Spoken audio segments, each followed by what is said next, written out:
So last week on our YouTube channel, we made a video about the Battle Sports shoulder pads that came out for this year. They're really nice and a super good price. But outside of that, we had a lot of questions that came our way about the fitting of them and how you can make sure you can get the right fit. So I just want to give you a couple ideas today about how you can make sure you can get a better fit. There's basically two main things with shoulder pads. You want to cover and protect everything on your body that you want covered, but also still allow you the full range of motion and make sure you can breathe, because that's pretty important in football. So to start with how much protection you need, you got to start with your position. Figure out what position you are, and that'll help guide you if these are going to be the right pads for you and how to get the right size. So the reason you have to know your position is because think about it, different positions do different things. So if you're a lineman, you are more here, right? You need this range of motion through here, moving your arms, doing stuff. But if you're someone like a receiver, your range of motion is more up here, right? Catching, high pointing the ball. So different movements, different actions mean different pads. Every single shoulder pad company now has a sizing chart that you can use to reference. Now, the mistake I see people make is how they measure and where they measure from. So most shoulder pads, when they're always looking for like 4 things. So they're looking for your height, your weight, your age, chest, so your chest circumference all the way around. I'll show you how to do that in a second. And then your shoulder. Now with your shoulders, they want you to measure across the back of your shoulders from AC joint to AC joint. So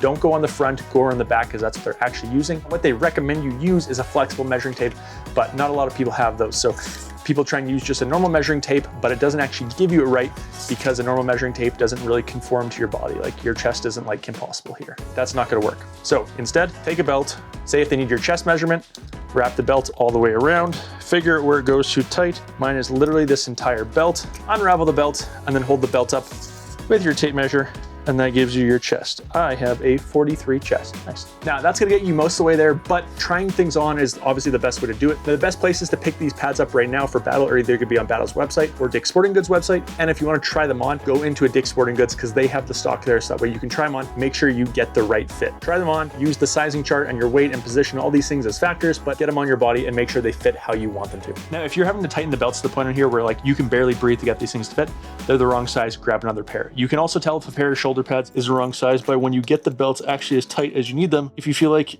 when you move, they don't move with your body, they kind of fight you, right? So if you're doing them up too tight, that'll be another sign too. Same thing when you try them on, think of the position you are, do your movements, do your motions and things that you would at that position to make sure you're happy with your mobility. Outside of that, just get a general feel for them, get your position, get your measurements, go into Dick's Sporting Goods and pick out the right size.